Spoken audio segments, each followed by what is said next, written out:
welcome. You are listening to episode 104 of the Nearly Men Video Games Podcast, coming to you live on Twitch from Scotland on Thursday the 10th of March 2022.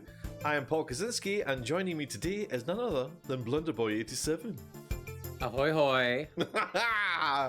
And along with Colin_NM, we make up the Nearly Men. And this episode of the podcast is brought to you by executive producer Hamster Boy. We have nothing to do with the video games industry. We don't make them, we don't sell them, and we're not even particularly good at them. We are the Nearly Men, and at some point you've probably kicked our asses online. Whee! Whee! How we doing? Good. How are you? I'm good. It suddenly dawned on me there that that's the first time that I've done that having the new setup. So there's more buttons to press. I suddenly panicked. I suddenly panicked at the end of it. There I was like, oh no, where'd I go? Mr. Blunderboy, how are you? Not bad, not bad. What Not you been been up too to? well, but getting better. I think it was just a wee bug. Working in schools, they come and go, and just now they are here for a bit. Lots of people aren't well.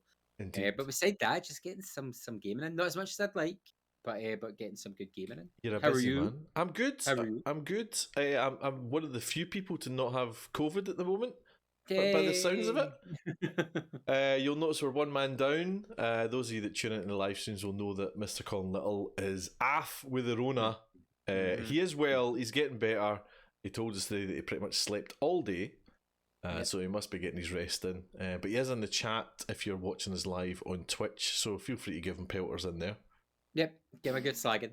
And I was worried for you when you were saying you weren't well. I was worried for you because you've had COVID twice, haven't you? No, just once. Just the once? Was it one? And then I was pinged. Yeah, and I was pinged a second time, but then I never came back. But no, I think I've got like an abscess. So I think that's what's making me not well. So I had to get a dentist. I've got a dentist appointment, but the day I've got the appointment, I go to Italy, so I need to reschedule. Oh, yeah. Oh, I going to Italy, yeah. Go to Italy. Outrageous. See what happens when you work. I know. But yeah, no, I woke up this morning, I was like, do I feel better? And I was like, I need to get through work and see how I feel. And I got home and was like, I'm good. We're good. We're good to go. See the dedication this boy's got for you people. I know. Digging deep. Some. Just didn't want to give me the limelight. Let me do it my own. I just was aware it was going to be the shortest podcast in history, where you just rattle through everything. It's like 8 minutes done. We're like, oh. That's a dream. That's the dream, my man. Well, yeah. So we're down Colin, but we've still got Blunder and Kaczynski here, and we love hearing from you guys as well. A lot of people have been in touch. If you want to do it, here's how you can. Reaching the Nearly Men is easier than ever. Search for the Nearly Men Video Games Podcast on iTunes, Spotify, YouTube, or your preferred podcast player. We stream on Twitch. Follow Colin at Colin_NM. Follow Paul at Paul Kaczynski, all one word. Follow Blunderboy at Blunderboy87. And let's get social on Facebook as The Nearly Men, Twitter and Instagram where we are at Nearly Men, or go old school and email us on info@thenearlymen.com. Need all that again? Links are on our website, thenearlymen.com. So what are you waiting for? Indeed, please do get in touch. We love hearing from you, whether it's to tell us what you're playing or what you're currently wearing or what you like to do in darker nights. And this gets weirder Play video and weirder. games is hopefully the answer. Playing video games. I shouldn't host. This gets weirder and weirder every week. Just gonna let you go. Just gonna just keep speaking until it gets really awkward. And I just let yes. Blunder, our merch is still available, my man. It is. The Nearly Men merch is available at printbunker.co.uk. You'll find us under the collections as the Nearly Men. You can get t-shirts, multiple colours of t-shirts. There are 3 designs available. There's the Heeds, there is the Tetris, and there is the controller. All designed by the absent Colin Little. Yeah, he's an artist, don't you know? He is. He's very good. Very good. You can pick up t-shirts there for £15.99. That includes postage. And you can also get hoodies with the Tetris design, if I'm right. And they are £20.99, including postage. It's a bargain. An absolute bargain for a hoodie. The hoodie's great. I don't have mine on tonight because I was doing meetings up until 7. But I was like, oh, my cozy hoodie. It's so cozy. It's so do you know what it is? It's the arms. The arms feel so nice in it. Because they're like, so I get an extra large because I like it to be baggy.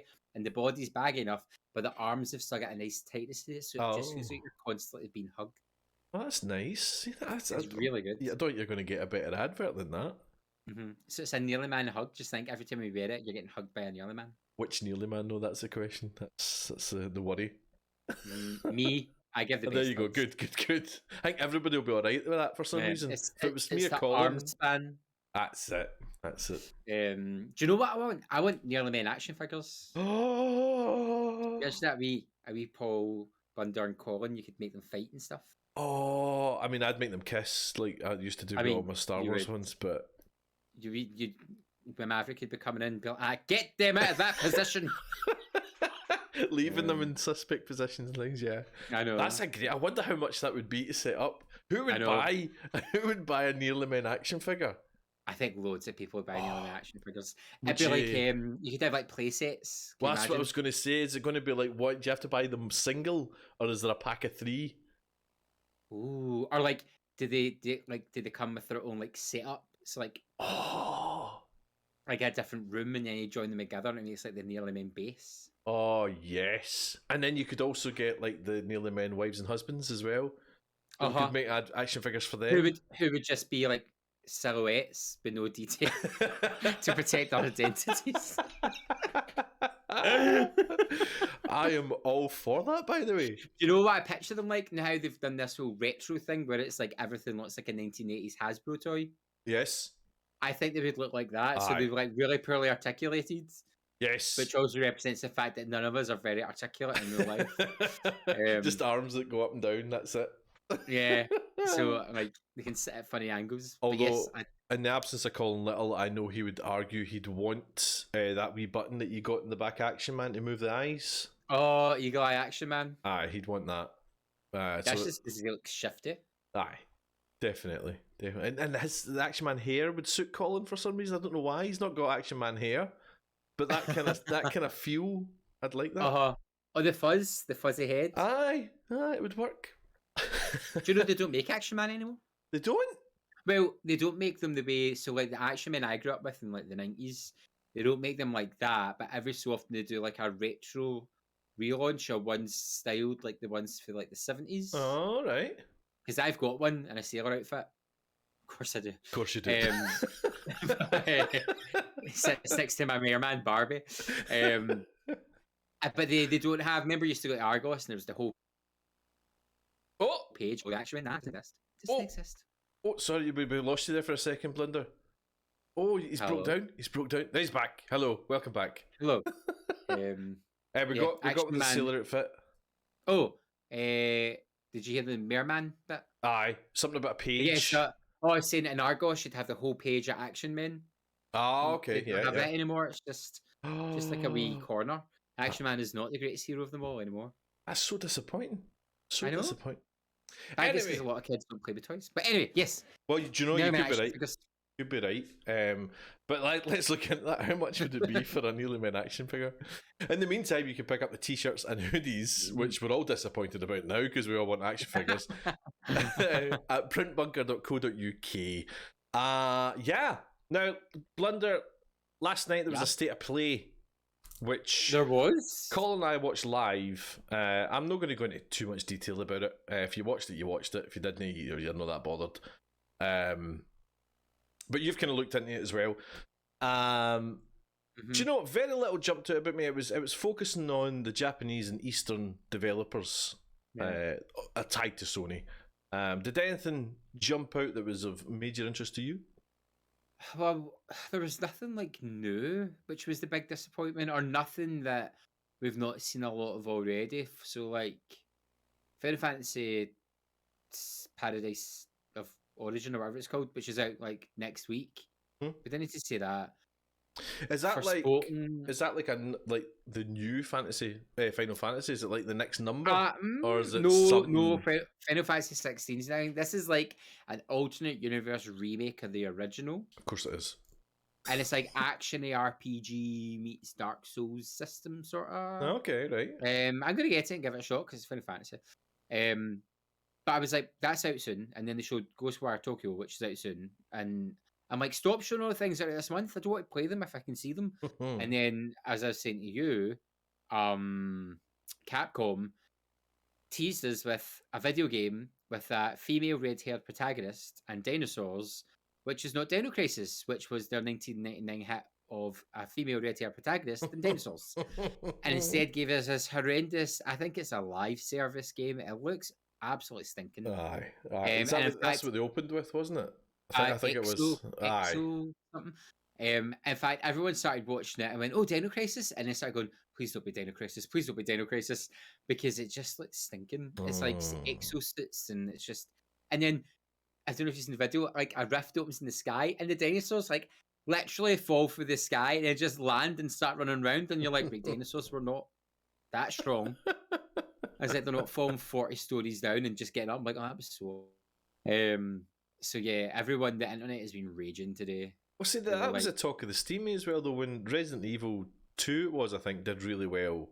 Yeah. And then they spoke about doing Resident Evil 3. Everyone was kind of crying out for basically go back through the catalogue. And Dino Crisis was top of the pile, wasn't it? Yeah, everyone's dying for it. And it's just, they do this quite often. They'll really hit it with a couple of titles. And then they're like, right, you get it. People want nostalgia. People want to relive what they used to see, but in better detail or with more functionality, and then they go, oh, "That's so nice. We're not going to do that." And you're like, Capcom. But I don't think there's much else. The Turtles was interesting. But that again, and it's that weird thing. I was saying this to Baker Boy this morning. It's like they'll give us NES, Sega games remastered and redone, retextured. They'll give us PS2, PS3, even PS4 games remastered and retextured. But the PS1, they're just like, no. Is there a licensing issue there?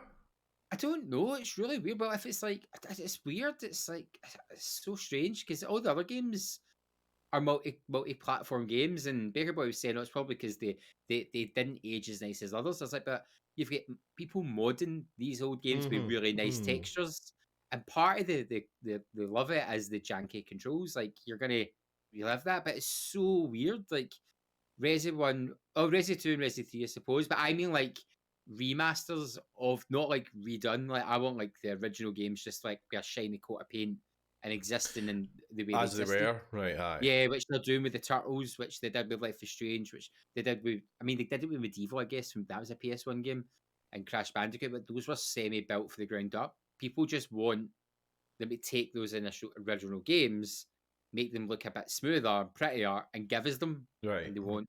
They're very rude. Rude. Very rude. I'm going to write a letter. An angry letter at that. So yeah, it was only like 20 minutes last night, wasn't it? It was like blink and you'll miss it. It was very quick. I couldn't believe they said they were wrapping it up. Yeah. Because Colin's not here, I will give him a shout out. He was very excited about the Turtles. That seemed to be the one he took away. Which is a kind of cowabunga pack thing of, is it, am I right, it's 25 games or something like that? I could be talking rubbish there. Hold on, right. Talk while I check that out. Because the thing is as well, like, they've re-released all the old Sega, Mega Drive and SNES Disney games, which were made by Capcom. So it's not as if they're scared of making older games. I'm like, Capcom. Aye. Just give us Resident Evil, Dino Crisis, and then you want, like, Core, give us the original Tomb Raiders. Like, the fans have done 90% of the work. There's actually AI that makes everything look pretty for them. They literally have to do zero work. Zero work. I can tell you the Cowabunga collection contains 13 games in total, including all 3 versions of Teenage Mutant Ninja Turtles Tournament Fighters. You've got essentially Teenage Mutant Ninja Turtles, the arcade game, Turtles in Time, the arcade game, Ninja Turtles 2, the arcade game, Ninja Turtles 3, the Manhattan Project, Ninja Turtles Tournament Fighters, Ninja Turtles 4, the Super Nintendo Tournament Fighters, Hyperstone Heist, the Genesis Tournament Fighters, Follow the Foot Clan, Back from the Sewers, Radical Rescue, which were all Game Boy games. So you're getting a full pack there. Yeah, it's mental. Crazy. Like, they really should just let us decide what's to come out in consoles. That's it. This is Anakin Skywalker. The one that jumped out for me was Returnal. So Returnal is getting DLC, but attached onto it as a co-op option for the campaign. For the whole game. For the whole game, That's as far as quite I can see. I'd probably play it more if I could play my pal and laugh at our deaths. Well, as Colin immediately said, he said, I can now carry you, Paolo, so I'm looking forward to that. And I can carry both of you with my... Listen, how many times you played it? How many times you play it, Blunder? Once, and I finished the first stage that one time. 90 minutes and they got halfway through the second world. What's that about? 20. I'll never let you live it down. 24 hours and I was still not at the first boss. 24 hours. 90 like, minutes. Oh, what's in here? What's still there? Oh, it's a big scary guy. I've done the first world. 90 minutes. Cannot go over it. Nah. 24 hours. A whole day of my life. It's mental when you think it like that. It's crazy. Crazy. So Returnal Co-op, I mean that's probably my only takeaway from it. I'm not huge, ironically, on Japanese. I'm fascinated by the Japanese culture and all that jazz, but Japanese games like your Japanese RPGs and all that don't really float my boat. There was the samurai one, which name escapes me at the moment. Excuse me. The kind of, it's almost like a side scroller, kind of samurai black and white thing. Oh, that sounds quite nice. Gosh, what is it called again? It's very good. It's very stylistic, as you can imagine. You just like a samurai? I do like a samurai. I like historical Japanese goodness. Bear with me, and I will just see what this was called because it will drive me insane if I don't. Go to Yomi. Aye. I think that's nice. Aye. That's Colin in the chat. Oh, is he? Aye. Because the thing is, I love Japanese studios, so it should have been like a big hit for me in the evening, and I was like, oh. It's the first state of play I've not been interested in. Forspoken as well. I'm missing Forspoken. I'm interested in Forspoken. Oh yeah, but we've seen that again. I'm like, show me something new. Aye, it was. I mean, it was a nice wee trailer we got last night, but like you say, you don't really want to see more of it. You just want to play it. Aye. Yeah, check to Yomi. That's the one. So yeah, so state of play. I mean, all right. I mean, it's Western Nintendo Direct. Let's face it. Aye. But it was all right. It was like nothing really jumping out. If there's anything that we've missed that you're super excited about, please do get in touch. We know we're not 100% the audience for that. Well, I mean, I'd argue Blunder, you're a high ranker in that, and it's not really floated your boat, but still, do you want some cozy scrums? Always. Cozy scrums. Nom nom. Elite Dangerous has cancelled Odyssey and all future expansions on console. I know friend of the podcast, Social Scruffy, will be very disappointed on this. He's just got right into Elite Dangerous. Everything's going to be PC only from here on out. Basically, they had a hell of a launch with Odyssey. It was a nightmare. So Odyssey was the patch that let you, or the expansion that let you go on foot and did first person shooters, and it didn't launch very well at all. So they kind of pushed back the console releases and said we're going to concentrate on PC, get it working, get it fixed, and then we'll do that at a later date. And they've come out today saying that's it. We're not going to do any more on console. They'll get critical fixes, but that's about it. So it's PC only. I know. So sadly, if you're an Elite Dangerous console player, that's it. What you've got is what you're getting.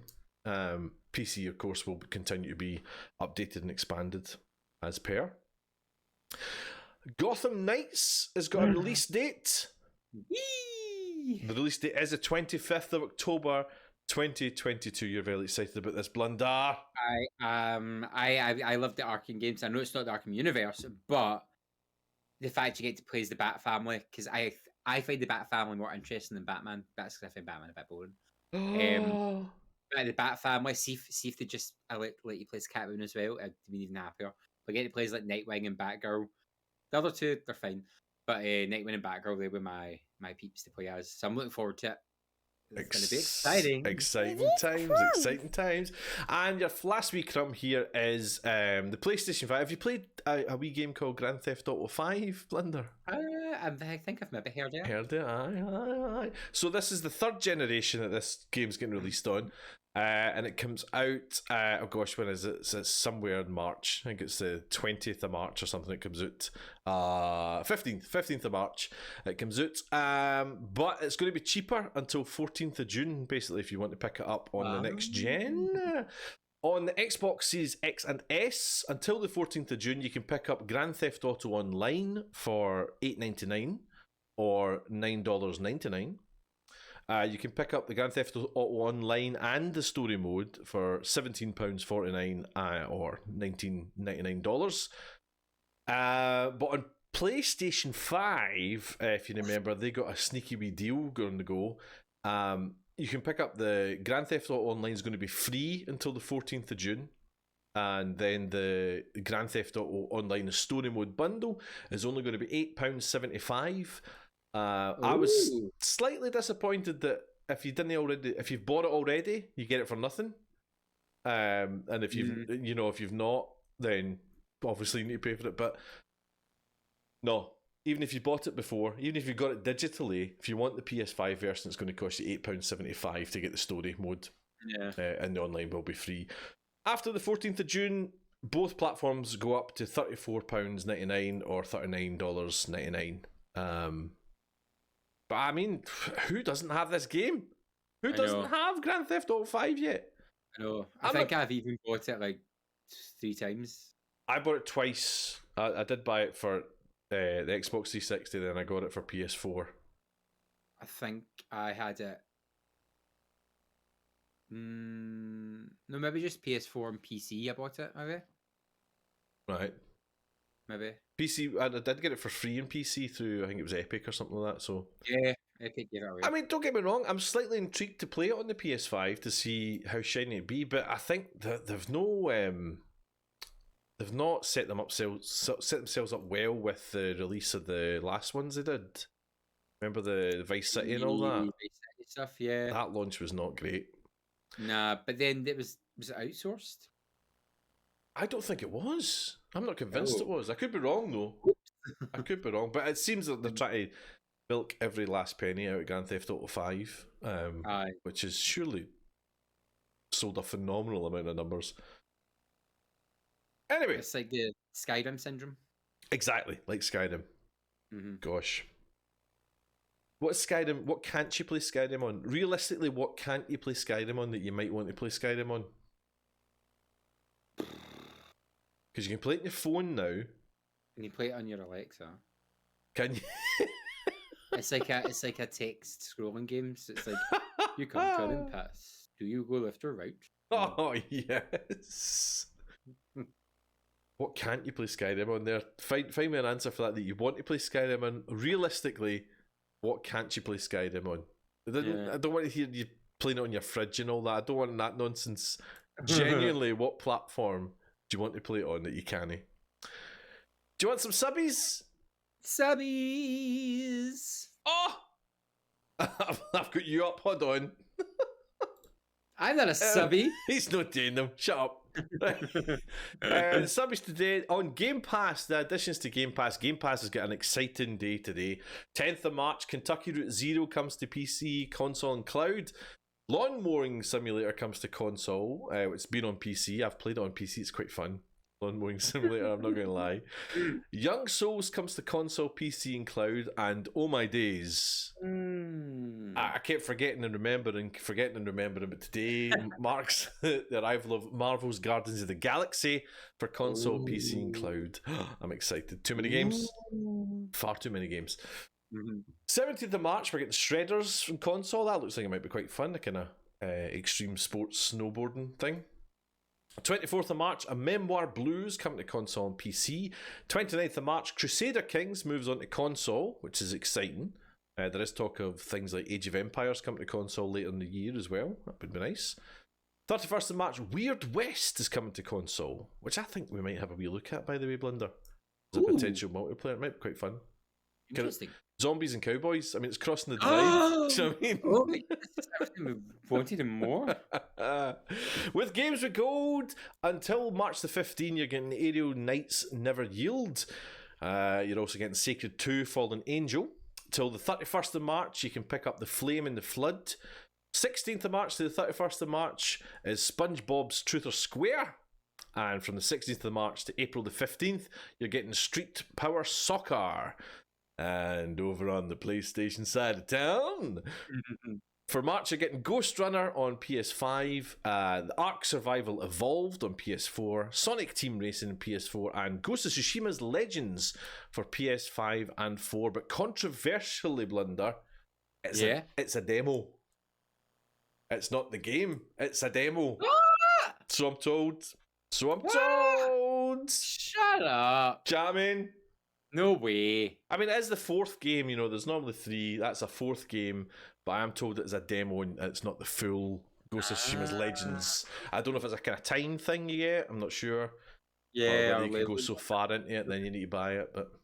Interesting. Blunder, I have done a lot of talking. I want to hear... I want to hear about... I know. I want to hear about a game you've been playing. We spoke about it a wee bit last time. As of course Horizon Forbidden West. Yeah. You have finished it, haven't you? I have finished it, yes. So, obviously last month was a great month for games, but not for gamers because you've got too much things to play. So I've been barreling through Forbidden West. I think I played it 5 days in a row without stopping, just because I was just loving it. And then Elden Ring came out, and I tried Elden Ring, and I kept pushing my Forbidden West buttons. So instead of I kept going to sneak, but using my flask instead. I was like, oh. So I was, and the run button, the crouch button is the run button. All my fingers were getting confused, which is rare for me. Usually my fingers know what to do. I think it was just because it was the open world aspect and my brain was getting confused. And I was like, before I try and unravel the story of Elden Ring, I want to get through the relatively straightforward story of Forbidden West because it's much more cinematic and plot point. And it was fantastic. It's such a good game. I'll try and go through a bunch of different things. So we'll start with the graphics. Beautiful, absolutely gorgeous. One of the first bits where you so there's an introduction bit which is it's pretty and you're like, ooh, look at this, look at that, but it's quite contained. There's rocks around you and you're in buildings and stuff like that, and then you get this kind of pre-rendered cutscene to get you to the west, and then you kind of turn a corner and the land is just in front of you and the sun's in the sky and you're like, so it's beautiful. The world is gorgeous. I've never wanted to swim underwater more than this game. The water, I wanted to go on holiday. I was like, that water is beautiful. The character models are gorgeous. I think Colin and I were saying the other week, even the NPCs, they don't now usually. Sometimes they're like, "Hi, I'm a beautiful main character model," and then that block over there is an NPC. It doesn't suffer from that, and it doesn't suffer too much from what I could see. Repetitive NPC designs. It's not here's Jeff and his brother Jeff and his brother Jeff. Right. It's varied enough that you don't really clock the same NPCs. I think a lot of that as well is they might have the same model, but they've changed up the tribal makeup or the colour of their tribal outfit. Right. And it also helps the world is very distinct on where the tribes live. So they clearly have certain models for certain tribes. It's just done really well. And what's good about that is when you see someone from a different tribe in an area they shouldn't be, you go, oh no, why are they here? And that usually leads to a plot point. So beautiful graphics. Oddly enough, there is some random pop-up at times, but not where you expect it. The first time I noticed it was the very start of the game where Aloy rides west and it's track her through the wilderness. So I don't know if it can't be a pre-rendered cutscene because there's random pop-up in this video. It was really weird. Okay. But the pop-up only happens in sort of cutscene type moments, that I noticed. Right. It never happens like in game. There is a bit when you can climb like the tallest mountain and you can see the whole world, and it's beautiful. It's really nice. It's really cabin. You're kind of like, I just want to stay here for a while. So graphically, absolutely gorgeous.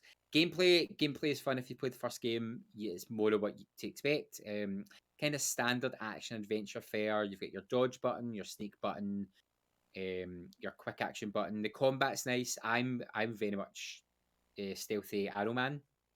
Yeah. Although getting near the end of the game, I did go in melee a bit more because there's a few bits where you it makes more sense to melee, and the combat's fun. Unlocking combinations and character combos and fighting combos was quite good, and you never feel too weak. Massive range of types of weapons, like crazy, all the different ammos and weapons you can have, but you can equip maybe like 4 or 5 weapons, but you can carry tons in your bag. Right, okay.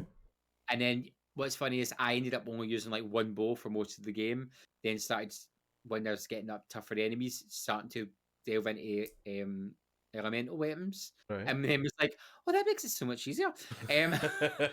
So if you're going to play it, don't be scared to play around with the different like elemental weaknesses and work to your advantage, because resources are abundant. I think I finished the game with like 1,500 heal berries in my store. Because I was just grabbing all the time. Where it falls down slightly in gameplay is the climbing can be a bit janky and cumbersome.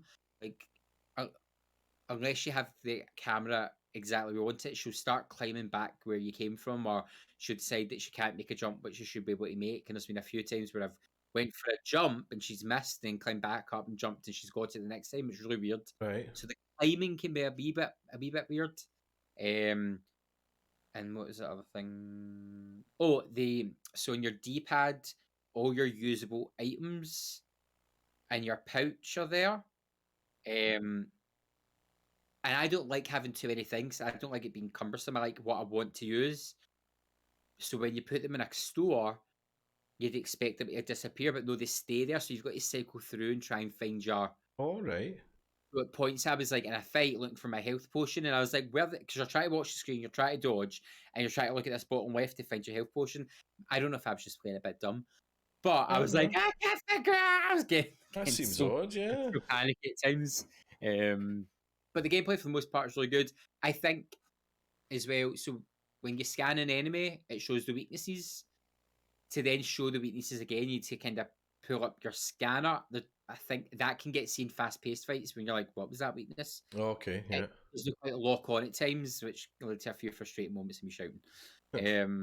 But for the most part, gameplay is pretty solid. It's just a few moments where you go, ooh. The story is cracking. It's this really weird thing where everything matters but doesn't matter, if that makes sense. Like, every time you do a quest or a side quest, it feels part of the world, but it's never. It might not totally affect the main story, right? But it's affecting the story of everyone in the world, and you actually start to really care for all the tribes. The way the story's done is really organic, and it all clicks in nicely, and you're never really punished for leaving a side quest and come back to it later. And the fact you can change the dialogue slightly because it reflects on what's happened in the world. I did hear, might be misquoting this, that they got the person who wrote the quest for The Witcher 3 in to help with the side quests. All right. Which is maybe why they're a bit better, but it could also be why they're a wee bit wordy. Remember saying that, they talk about too much. I'm like, just let me smash something. Aye. And they do this weird thing where some dialogues you can just hit X and skip through the dialogue once you've read the subtitle. But other ones you can only skip the full cutscene, so you miss everything they're saying. All right. It's really weird. Sometimes I'm like, did two different people design these things? Because I just want to skip to the next bit of dialogue. I don't want to skip the whole thing. And it's the same button? No, it's two different buttons. It's 2 different, okay.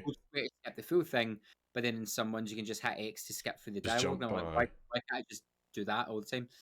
But the story's great. It builds up. The characters are really well written. The female characters are amazingly well written.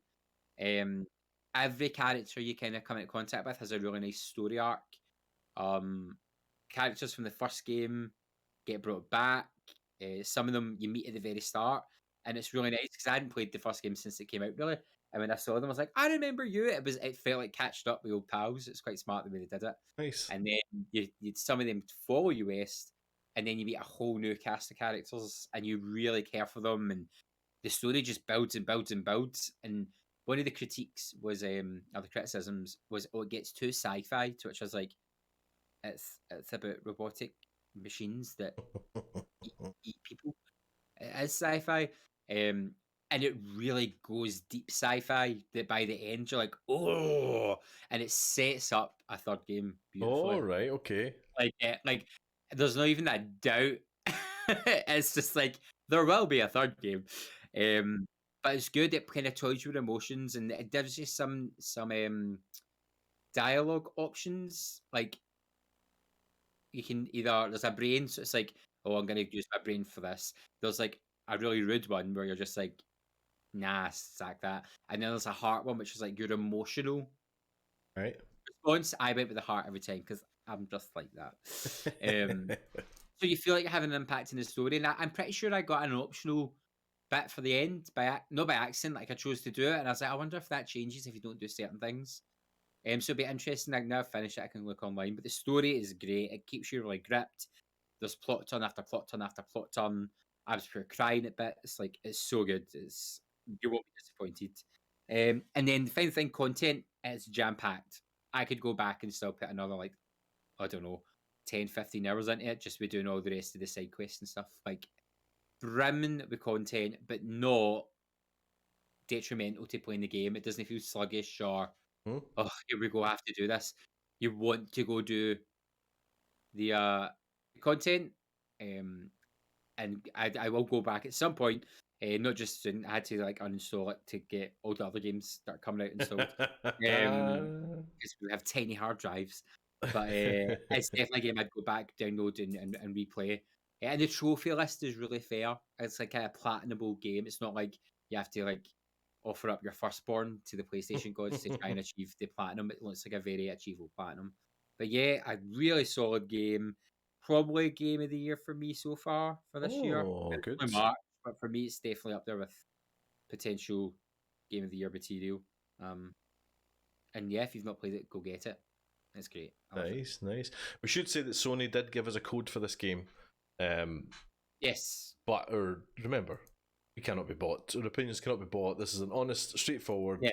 This is, well, Blunder did buy his copy. Yeah, so. I bought mine, so if it was rubbish, I'd be telling you. But who can recall this? But mine was my own money. So I paid for it, and it was outstanding.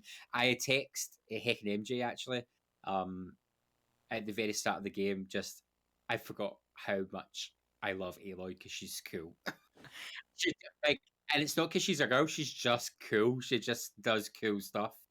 Is it, I think you've already answered this pretty much, but is it a nice companion piece for the first one? Does it go well with it? Yeah, it does. It just builds in the world and the mythos and the relationships from it, and the relationship in it that isn't a relationship, and that like between Aloy and someone who isn't there. And that should make sense to people who've played it, but it's great. It just builds everything more. And there's one point I did shout "Eat the rich," and that's sort of context. But I literally was like, "Eat the rich, yes!"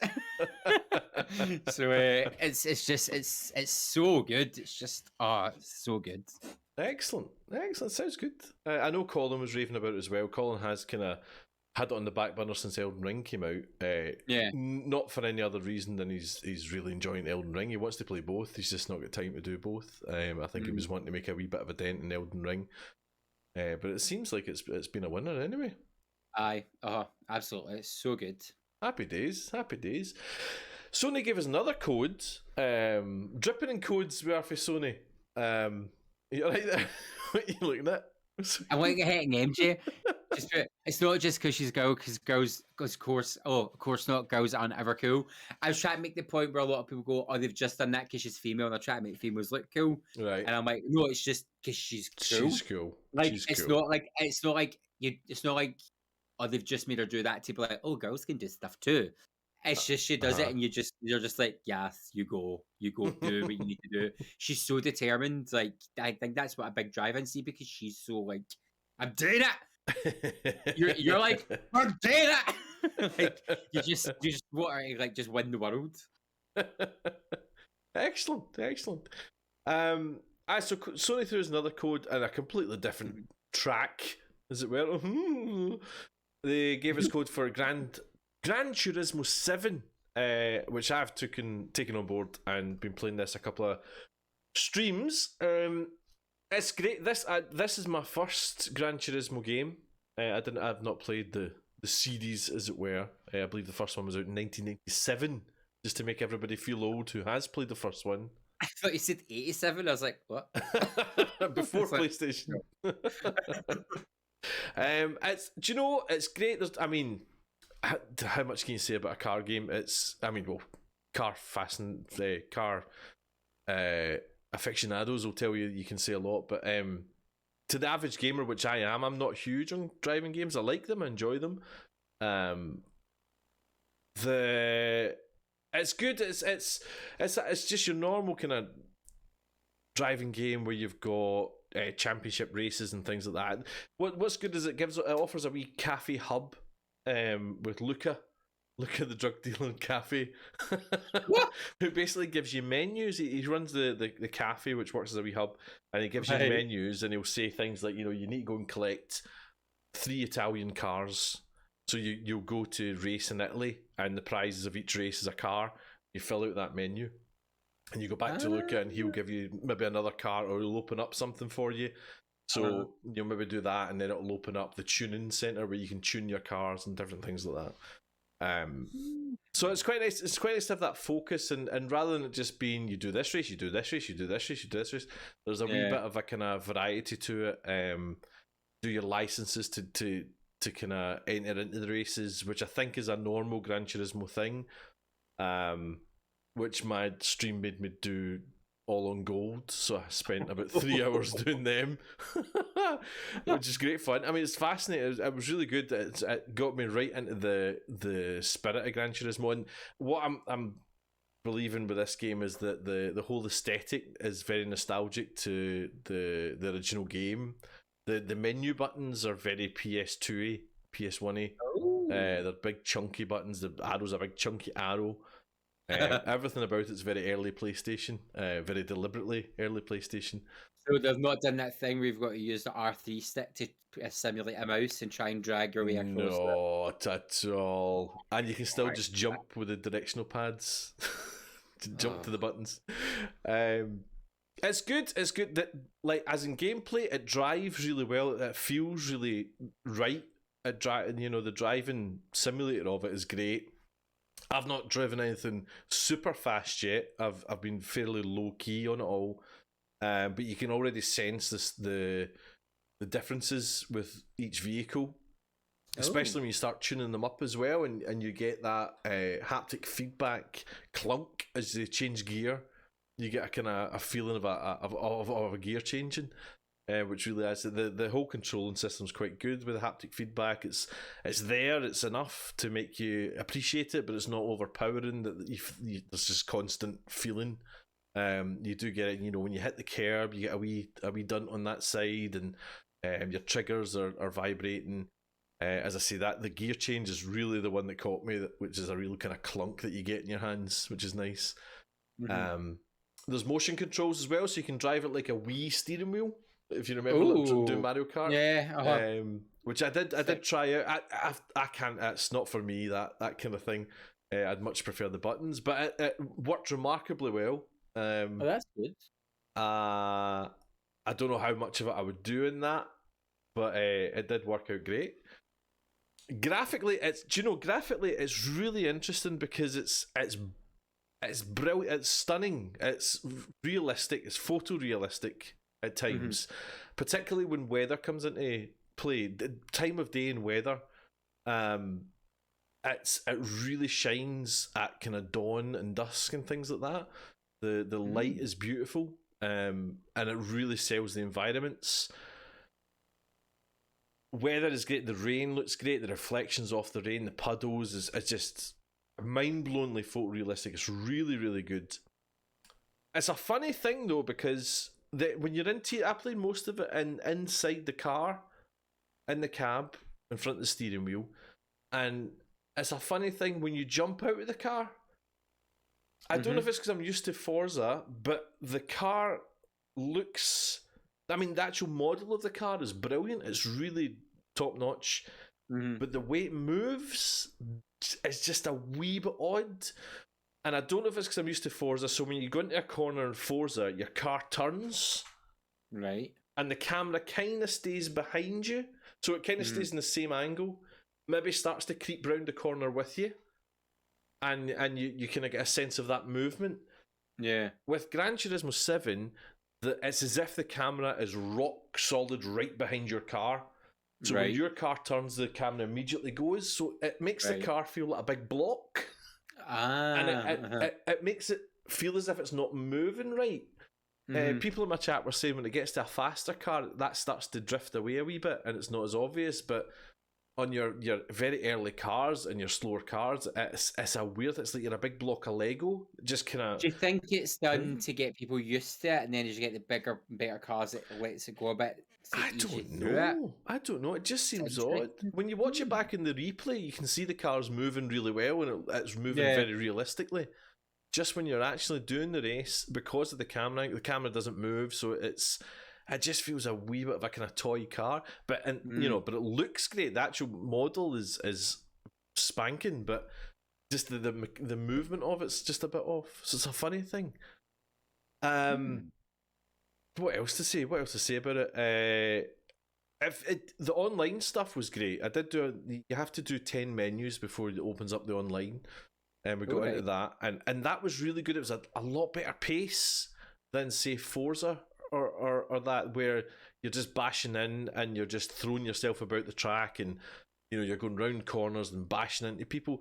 The whole online thing is asking you to be polite to your drivers and not do that, and you get penalised for crashing in. Now I think this is again something that existed before in Gran Turismo. It's trying to be very much a sim than an arcade.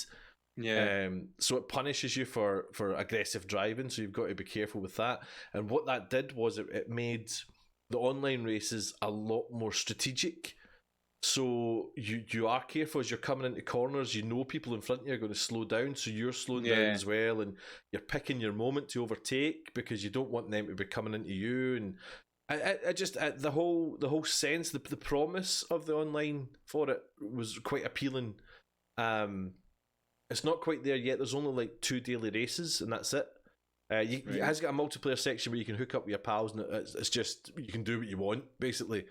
But the kind of more ranked stuff, the more serious stuff is 2 races a day.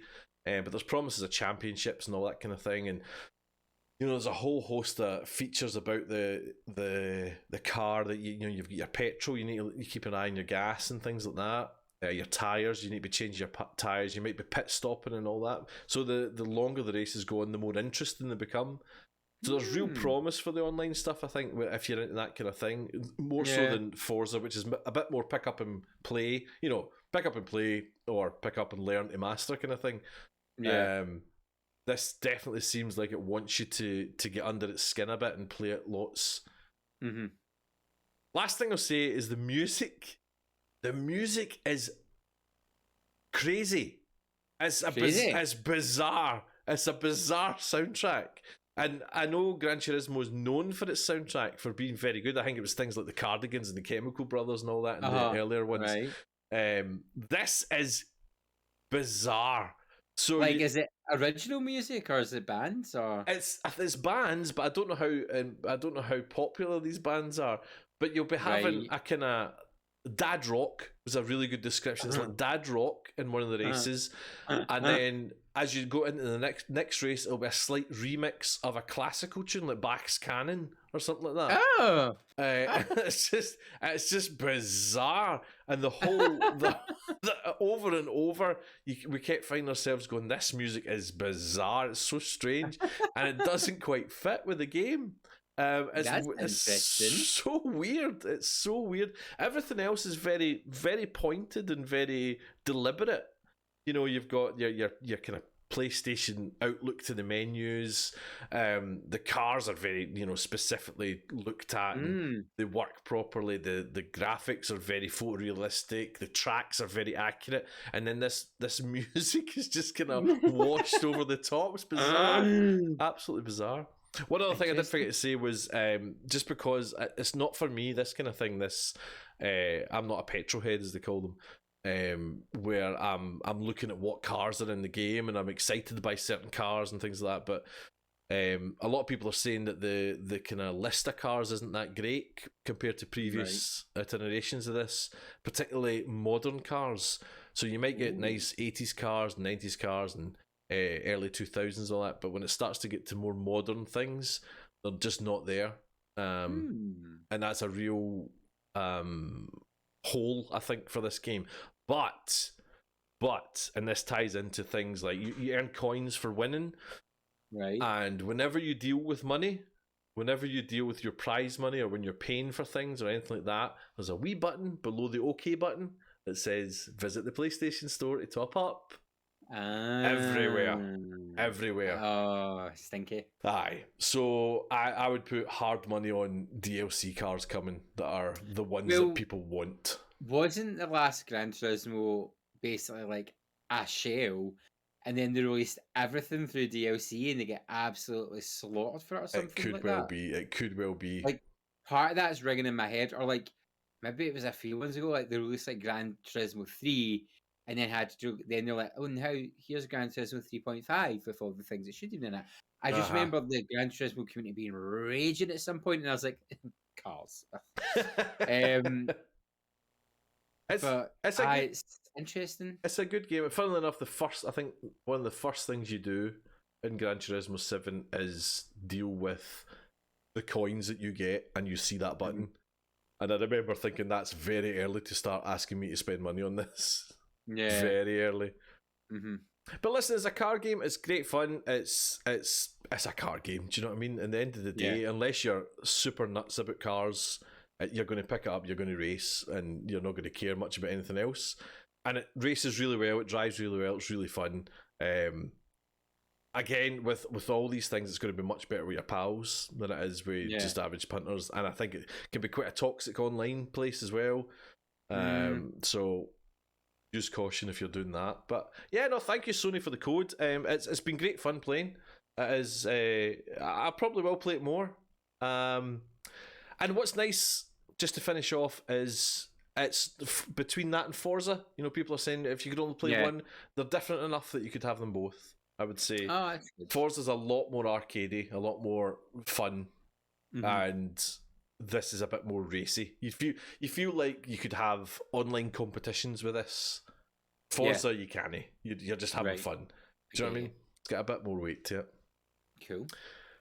Another game came out. We are flying through these, bad boy. Another game came out. Aye. We're going to have to touch on it. I know I spoke a wee bit longer than I wanted to there, sorry. That was great. But Elden Ring came out. Elden Ring. And we were talking about this last podcast about how Colin was all in for it, and you and I were a bit like, well, in fact, did you pre-order it by then? Oh, you maybe did. I think as soon as we finished, I pre-ordered it, and then I'm just sitting on the console ready to go. That's right. And then afterwards, about an hour after the podcast, you two were like, "Oh, whoopsie daisy, oopsies." Aye. I just thought if I'm going to get in, I was like, I'm going to go for it, and then I was like, oh, I'm a bad influence. Well, I mean, Colin was getting it no matter what. He just couldn't afford it, I think. Then I think Sherry Bobbins very kindly gifted him for his birthday. It was his birthday present, wasn't it? I think it was, yes. The only one who got any use out of. Poor me soul. But I know. What's your thoughts on Elden Ring? Your early thoughts, I suppose. I like it. It's lots of fun. I think we've not when were we talking about it? Because if we've not podcasted since we got it, we've not. It was like the day after. Maybe last week we were. Maybe we were just chatting amongst ourselves. We were just chatting amongst ourselves. I like it. I like the open worldness. I like how it's hard to describe. I like just kicking about and not feeling like here's that corridor where you died 18 times. Try again. I like that aspect. I like the fact there's big things you can see and run away from. I like I've got My Little Pony, which is fun. But I did stream it. I did stream it. And I found it really chilled to stream. Whereas when I did Bloodborne, I was like the whole time. Whereas with this, I was just like, "What do you take that as there, guys? Let's go see." I went for a wee jaunt, and then was like, "Oh my god, the bear!" We saw a big thing at a beach with tentacles, and we were just like, "No." And then like just try to like it was dead exciting aggroing things for the first time and seeing who was going to win. Which I've never really felt in other games because we were like, here, guy, oh, I'm dead. Whereas in this one, I just feel like I get more of a chance, and like, I think that's why I'm liking it a bit more, like sneaking around. So I'm a bandit, so I'm like, I'm really fast. Because you commented, you were like, you're so speedy, and I was like, am I? 5 minutes like this. So like just going around and finding things and like chucking something at it to lure one in. And then testing how you go against one, and then be like, right, I'm on the rest again. Like, I think I only died twice the whole stream. The first time I died because I showed everyone the boss. I was like, look at that guy. And then the second time I died was to that exit stage right, pursued by a bear who came out of a dead man. That's right. The bear. That was so scary. Oh my god, I was like, what? And then, but then we kept finding weird things which never did anything. Like we found those worm rock things, and I was like, I'm not touching that. And then like some mysterious thing in the ground, and I was like, I'm not touching that. And then we found a castle, and then we found a bunch of wolves guarding like tombs, and the tombs have lots of coins for you to upgrade. So I think it's easier to find the runes compared to like in Bloodborne and Dark Souls. Try to find souls and blood echoes. I feel like I've leveled up loads. I think I went up 7 levels that stream, which felt really weird, but at the same time as that I feel bold enough to go more places. So then I just started running around the map like a madman, trying to get the map shards. And we found millions of different types of enemies, and it was great because I just screamed the whole time. And I think that's what's so good as well. I was like, the enemy variety is crazy for just being that first bit of the map. I've not even fought a boss yet. Well, I fought a boss. I've not won any. And then I sent original Stephen, I can't believe I've not found any other bosses. And he was like, you've literally ran by like 4. But I found you just managed to turn left at the right moment and miss it. And I was like, oh. And I think everyone's experience is so different. And I think that's why I'm liking it so much. And making the lore, like, have you found the guy on top of the ruins? And he's like, you there! I have a job for you. Oh no! And then he's a real pompous butthead. So we found him. Oh wait, I'll tell you something because I have my notebook. Oh, you get your notebook? Brilliant. Yeah, I've got 3 pages of notes and I've barely done anything. What's his name? There's like Lord Kenneth. So I found a wee ghost, and I was like, are you a person or a ghost? And she was all warning me and it was Lord Kenneth. And I was like, oh, he doesn't sound like a nice guy. Then we found him. And he sent us on a quest. And I was like, well, I don't know if I want to do your quest, but I kind of want to do the quest. And that's dead exciting because I'm like, I don't know where this is leading. And it makes the world feel alive. I think they've got a really interesting world where you want to know what's going on. And the names of buildings, I'm like, what does that mean? And who does that represent? And what's that? Like, I've got a million questions and nothing's been answered yet, but I don't mind. Yeah. I feel like Frodo, we're off on an adventure. Like, and it's just like, here we go. Yeah. And I think that's why I like it compared to the other Souls games where I was like, here's that corridor of doom where I've died 18 times. Let's go again. See, that's interesting. She had the wee word with Heck and MJ, and I think she was exactly the opposite. She was a bit, she missed that level design of this is the corridor that you have to get through, which is interesting. I know she's been streaming it the past couple of days. I do hope she's kind of found her way with it. I'm really liking it. I'm trying to work out whether I'm a different type of gamer than I was when I played Dark Souls 3, or whether I actually just like this better. I like yourself, I was really enjoying streaming it. I love just investigating and going, oh, we'll see what this is over here, and you know, you can stop for a wee breather and chat away, and just like you say, the investigation of it all is just too appealing, I think. I'm having a ball with it. I really am. And I've done nothing really. I have killed a couple of bosses, but I'm nowhere. I don't even know where the first story boss is, for example. Yeah. And I'm not in a rush to find it. I'm just enjoying looking where I am. My favorite moment so far, though, is I'll not tell what I did, but I did something that then transported me halfway across the map. I've heard this can happen, and I'm like, to the Valley of Doom, and I thought, oh no, I'm trapped here forever. I'm trapped here forever because I couldn't move. I couldn't move without getting killed. I thought, oh man, that's it. I'm here forever. But I did manage to get back, and went back to my forever home, which is outside the gates to the castle. I love it. Like when I went exploring, I couldn't find Lost Grace. I keep calling it Fallen Grace, but but yeah, I couldn't find a Lost Grace in this one area, and I was like, I just want it to be safe before I go try this challenge a bit. And then there was a bit I managed to climb up a hill and saw two big giant things. I was like, I'm just gonna wait here till they pass. I was like, and maybe eventually I'll kill them, but I think that's why I like it, because I'm like, eventually I'll be able to try that, and I'm getting bold enough to run in and try it, and I'm like, not yet. But I'm like, I will make a note to come back to you. That's all my note. So I was like, come back here when you can do more things. Oh, it's so I'm so enjoying it. I think we'll be talking about more of this. Certainly Colin, when he comes back, we'll be talking about this. Other games, I mean, just very briefly, we're enjoying a community tournament of PGA 2K21. How's it going? It's going well. We're in our second week. We're just kind of doing an event a week, basically, and you just play in your own time. It's great. I've been streaming my rounds. Jabrias joined me for my official round today, which was nice.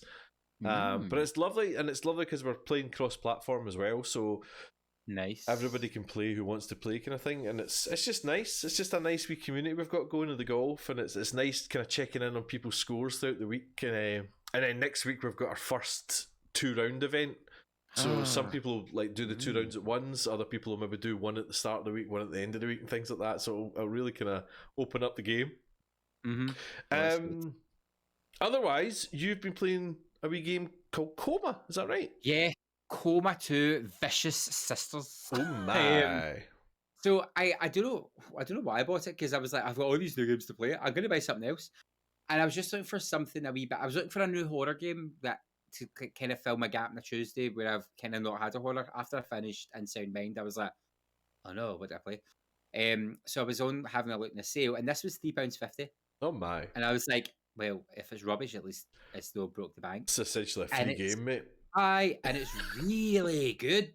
So it's like a side-scrolling, kind of Metroidvania-esque, I guess, horror from a South Korean studio, and they changed their name since it came out. So I need to check this, because I was looking them up and I was like, they don't exist anymore, what? And then was like, no, they do. They've rebranded since then, and it's a sequel. And the first one's not on PlayStation, so I couldn't even play that. Oh. But it kind of I'm trying to figure out if it's like the character so it starts in this girl who you're playing as is like, oh, that my best friend's been in a coma, and I don't know if he's in the coma or he's in just a coma. Right. Devora Studio. That's their name. And basically she's just going about her life in her school, and it's really good writing. It's like there's one character, it's like, I'm like, so like whatever. It's like all these like really cliche characters which work really nice. And basically after school she sees a boy going into a room he shouldn't, and she goes in, finds a spooky book, passes out, and wakes up in the coma, which is like a sleep world, and we're in the waking world. And the idea is it's where deja vu comes from, and it's where shadows live, and shadows are like a reflection of your inner thoughts that you don't let out, but they can also be brought on by memes and social media and rumors and that sort of thing. And once the shades and shadows get strong enough, they can make flesh monsters, flesh puppets, and then they can get strong enough to escape and become demons in the real world where they're harder to deal with. So that's the story. And lovely. You're just this wee high school girl trying to escape. You can't fight back. You just got to run away all the time. However, you've got 5 health bars at the top of the screen. At the end of each chapter, if you've not prepared properly, you take permanent damage, so you'll lose them as the game goes on. So at the end of the first chapter, I hadn't done something because I hadn't explored enough. and one of the Vicious Sisters flesh puppets hit me. So I permanently lost a bit of health. But then, in the next chapter, I managed to make caltrops, and when the thing came for me, the character automatically chucked them in a cutscene, and it stopped me getting damaged. So it's these mechanics. If you don't explore the world enough, you're not gonna benefit. As for a side-scrolling game, it's terrifying, and it's got really good jump scares. I was really enjoying it. Chat were really enjoying watching you play it. It's real good, real creepy, real atmospheric, and really world building. Like lots of notes for like what happened and stuff. So, but it's good. And again, I think it was Sitt was in, and they're like, why do they keep making the villains attractive? It's like one of the flesh puppets is like your English teacher, but she's like this busty woman in high heels and an open blouse when she's a demon, and she stalks the halls in her heels, and you hear clicking, and you're like, my God, this is erotic for a horror game. But it's good. It's really good. I'd highly recommend it if you're into like horrors, and it's meant to last about 10 hours. And I think it's got good replay value because it's got all these wee bits and bobs. Like I'm saying, I missed things or I didn't do things the first time. So going back and doing a second run, you'd be like, how do I do that? How do I avoid certain things happening? But it was really good. It's real fun. Nice. Let's find out what the listeners have been playing. Joshy Mitsu's been in touch. He says PGA 2K21 has been the talk for me, but I'm obviously biased, old, and out of touch. I do think it's a great game, though, albeit the actual physics on the Golf Club 2019 were better. Discuss. Maybe. Maybe a wee bit. I think the 2K21, with it being bought by 2K, funnily enough, are kind of maybe wanting to push it down the Tiger Woods route, whereas the Golf Club was very sim-like. So it could be a wee bit of a kind of balance with that. J Rainey1 was in touch on Twitter. Just trying to round up the last few critters in Pokemon Legends Arceus. Is that how we're saying it? Arceus? Arceus? I don't know. Can't be Arceus. As well as the usual Diablo 2 Resurrected excellence. Lindsay Marr says I popped my Drunger cherry. She did. Whee! Lindsay Marr appeared on Colin's Drunger stream. Very good, Lindsay. Use83 says I've been playing Warhammer 3, Risk of Rain 2, and Landlord Super. Ooh. Interesting. Loves the Warhammer 3, that boy. Hamster Boy. Been playing a bit of Genshin Impact, which is just anime goodness, and think I'm going to have to cave and buy Elden Ring from the sounds of things. Judging by Hamster Boy in the chat, says just making my Elden Ring character. Any name suggestions? I think he's beat us to it. Viva La Hazy. Elden Ring is life. Love it. Jamesy42 on Twitter. Just downloaded Guardians of the Galaxy. Oh yeah, and what fun already. Soundtrack is amazing. That's why I'm not streaming it, because I want to hear the soundtrack. I also played some 2K21 for the community. Second score a lot worse than the first. Oh no.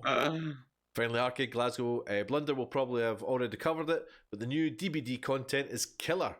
Aside from that, I've been playing plenty of Apex 2. Is it a good killer? Yeah. It's Sadako from the Ring movies. Nope. And she is a spooky wee woman. She can transport through her televisions. She does her eye thing to kill people. She like lifts them up with superpowers, and you don't know where she is. I was saying I spent all last night playing against her, just screaming because I was like, I don't know where she is. She's very scary. She's for people who were saying Dead by Daylight's lost its horror. It is back. No. It's very good. We'd love you getting in touch. If you want to do so, here's how you can do it. We'd love to hear from you. Find us on Facebook as The Nearly Men, Twitter and Instagram, where we are @NearlyMen, or email info@thenearlymen.com. Yes, indeed. Drop us a line. Let us know. New releases. Submerge Hidden Depths is coming out on all platforms on the 10th. Also on the 10th, we've got Time Loader for PS4, Xbox One and Switch. Workshop Simulator for PC, PS4 and Xbox One. Distant Worlds 2 for PC. On the 11th, you're getting Hack GU Last Recode on the Switch. Hotel Transylvania, Scary Tale Adventures. And WWE 2K22 is coming out on all platforms there. On the 15th, you're getting Grand Theft Auto 5 and Grand Theft Auto Online on the next gen. On the 16th, Tunic for Xbox. On the 17th, Galgan Double Peace for Switch. Also on the 17th, you're getting This Means Warp for PC, Persona 4 Arena Ultimax for PC, PS4, and Switch. On the 18th, you get Kowloon High School Chronicle for PS4. Who Press Mute on Uncle Marcus for PC, PS4, Xbox One, and Switch. And Stranger of Paradise Final Fantasy Origin on all platforms. That's all the 18th. On the 22nd, Rune Factory 5 is coming for Switch. On the 24th of March, you're getting The Ascent on PS5 and PS4. Expedition Zero for PC. Lumote, The Master Mote Chronicles for PC, PS4, Xbox One, Switch, and Stadia. Stadia. And on the 25th, you get Ghostwire Tokyo, Kirby in the Forgotten Land, and Tiny Tina's Wonderlands. On all platforms. That could have got very dangerous very quickly there. I'm guessing Ghostwire's the talk of the town for you there? Oh, well, Final Fantasy Origins, but Ghostwire looks amazing. Japanese ghosts and punch them in the face with a super powered fist. Oh my. I don't wait for that. It's going to be good. It's gonna be Was good. Final Fantasy on there? Yeah, it's called Strangers of Paradise Final Fantasy Origin. So it is. Back to front, the way they do it. Because then it's like not a mainline Final Fantasy game. It's the way. Try to be smart. Anything from the chat that caught your eye there, Sam? Just 2 comments. So Magic or Die saying, that's just classic Blunder Boy, always wanting to skip other people talking just to get back to his turn. Outrageous. How rude. Very rude. Very rude. Very rude. And then Colin said, in relation to Elden Ring, I found a baddie today that literally made my blood run cold. Oh my days. So I don't like it. Although, if we get sent a video from Colin that was essentially him running into a dragon, and it was the most Colin thing I think I've ever seen. Of him just trying to investigate something, and it was a dragon appeared. Mm-hmm. So there we are. There we are. It's almost like it was written specifically for him after that D&D campaign. I was like, how in 2 different mediums can you pull off the same thing? It's just Colin, man. It's just Colin. Yeah. Mm-hmm. Ladies and gentlemen, this has been an absolute pleasure. Thank you, Blunderboy, for joining me. Thank you, Paul Kaczynski, for hosting. You're very welcome. We're missing Colin. We miss you, Colin. We hope you're feeling better, pal. We'll hopefully see you in a couple of weeks. Right. Fighting fit again. This episode has been episode 104 and was brought to you by executive producer Hamster Boy. Mr. Producer. Mr. Producer. I wonder what you called his Elden Ring character. Mr. Producer, I hope. Yeah, Producer Boy. The next episode is going to be live on twitch.tv/The Nearly Men. It'll be episode 105 at 8 p.m. on Thursday, the 24th of March. Goodness. Thank you for joining us, everyone. We hope you are well and full of games. Blunderboy, any parting words for us? Make sure you charge your joypads. Yay, baby! See you later, guys! Bye.